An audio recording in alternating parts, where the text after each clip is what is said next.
حضور نبی کریم صلی اللہ علیہ وآلہ وسلم کے فضائل و کمالات اور معجزات میں سے ایک یہ ہے کہ اللہ رب العزت نے آپ کو معراج کے معجزاتی سفر سے وہ خصوصیت عطا فرمائی کہ جس سے کسی پیغمبر کو مشرف نہیں فرمایا گیا، اور جو بلندی آپ کو عطا کی گئی کسی کو وہاں تک پہنچنے کا شرف نہیں بخشا۔ عام طور پر حضور نبی کریم صلی اللہ علیہ وآلہ وسلم کے اس محیر العقول سفر کو معراج کہا جاتا ہے، لیکن محدثین اور مفسرین کی اصطلاح میں آپ کا مسجد حرام سے مسجد اقصی تک کا سفر، وہاں تک تشریف لے جانا اسرا کہلاتا ہے، کیونکہ قرآن مجید میں اس سفر کو اسرا سے تعبیر فرمایا گیا ہے، اور مسجد اقصی سے آسمانوں کی طرف عروج فرمانا معراج کہلاتا ہے، کیونکہ احادیث میں اس کے لیے معراج و عروج کے الفاظ وارد ہوئے ہیں۔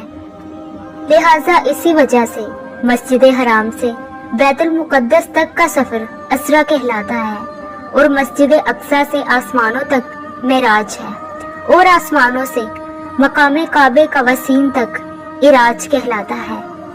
سفر اسرا کا پہلا مرحلہ اس مادی اور بشری دنیا کا تھا کہ جو مسجد حرام سے لے کر مسجد اقصی تک مکمل ہوا۔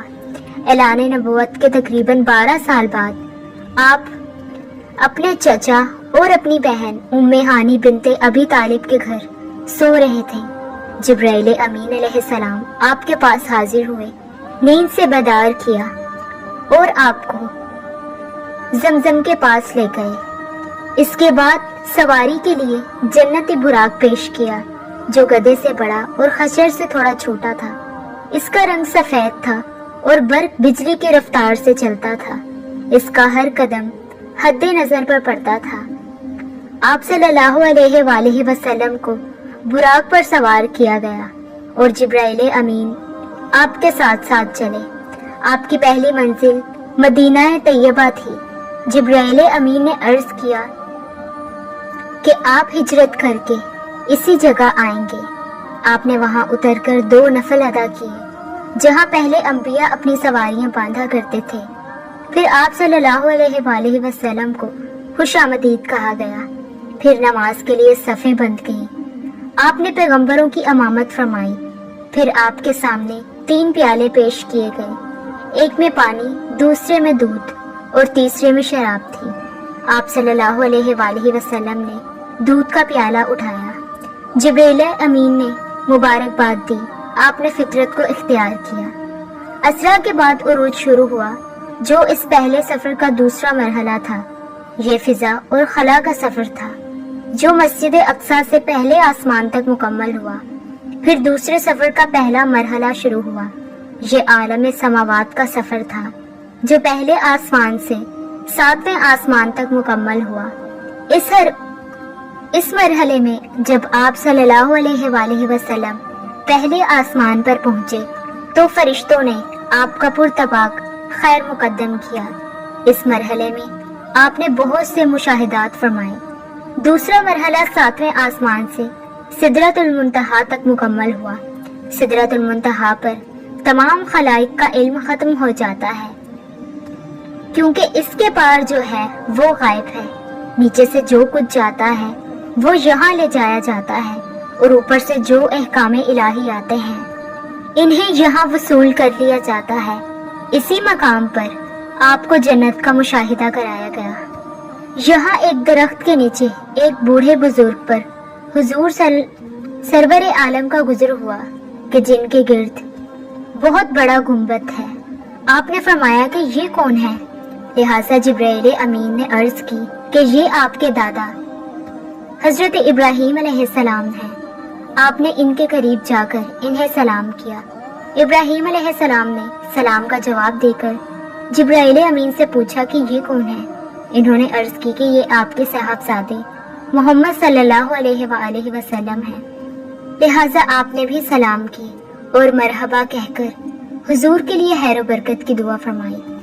لہٰذا یہاں سے فراغت پا کر براق پر سوار ہوئے اور بیت المقدس کے قریب ایک وادی پر پہنچے، جہاں آپ کو جہنم کی صورت و سوائد تکیوں کی طرح دکھائی گئی۔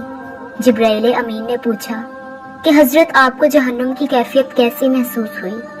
آپ نے فرمایا کہ سیاہ کوئلے کی طرح نظر آتی ہے۔ یہاں سے حضور آگے بڑھے اور ایلیا بال کا سر میں داخل ہوئے۔ یہیں سے مدینہ القدس ظاہر ہوا جو کہ ارض شام میں واقع ہے۔ یہاں پر آپ کے استقبال کے لیے ملائکہ کی ایک بہت بڑی جماعت استقبال کے لیے حاضر ہوئی۔ استقبال کرنے والے وہ فرشتے گنتی اور شمار سے باہر تھے۔ آپ ایلیا کے باب یمانی سے داخل ہوئے اور مسجد اقصی میں پہنچے۔ یہاں دروازے کے آگے ایک پتھر پڑا تھا کہ جسے جبرائیل امین نے چیر کر براق کو باندھا۔ لہٰذا اسرا کے بعد عروج شروع ہوا جو اس پہلے سفر کا دوسرا مرحلہ تھا۔ یہ آپ کو جنت کا مشاہدہ کرایا گیا۔ سدرۃ المنتہا پر جبرائیل اور براق رک گئے۔ جبرائیل علیہ السلام نے عرض کیا کہ یا رسول اللہ، اس کے آگے اللہ رب العزت کے انوار و تجلیات کا براہ راست ورد ہو رہا ہے۔ اگر میں بال برابر بھی آگے گیا تو جل کر خاک ہو جاؤں گا۔ پھر تیسرے سفر کا پہلا مرحلہ شروع ہوا جو سدرۃ المنتہا سے لے کر لامکان تک مکمل ہوا۔ سدرۃ المنتہا سے آپ صلی اللہ علیہ وآلہ وسلم کو رفرف پر سوار کیا گیا۔ رفرف ایک سبز رنگ کا نوری تخت تھا، لہٰذا لامکاں عبور ہوا۔ پھر ایک مقام آیا کہ رفرف بھی رک گیا۔ یہاں سے تیسرے سفر کا دوسرا مرحلہ شروع ہوا۔ پھر آپ کو مقام کعب کا وسیم پر فائز کیا گیا۔ اللہ تعالیٰ نے آپ کو ہم کلامی کا شرف بخشا اور آپ صلی اللہ علیہ وآلہ وسلم نے ذات الہی کو ظاہری آنکھوں سے ملاقات فرمایا۔ یہ وہ دولت ہے کہ نہ آج کسی نے پائی اور نہ قیامت تک کسی کو ملے گی۔ پھر اللہ رب العزت نے آپ کو مخصوص انعامات سے بہرہ مند فرمایا۔ جو باتیں ارشاد فرمائی ان میں سے چند یہ ہیں کہ نماز فرض کی گئی، سورہ بقرہ کی آخری 2 آیات عطا فرمائی گئیں، شرک کے سوا دوسرے گناہوں کی بخشش کا مزدہ سنایا گیا۔ اللہ تعالیٰ نے فرمایا کہ جو شخص نیکی کا ارادہ کر لے گا اس کے حق میں 1 نیکی لکھ لی جائے گی، اور جب وہ اس پر عمل کرے گا تو 10 نیکیاں لکھی جائیں گی، اور جب کوئی برائی کا ارادہ کرے گا تو اس کے خلاف کچھ نہ لکھا جائے گا، اور جب وہ برائی کرے گا تو 1 ہی برائی لکھی جائے گی۔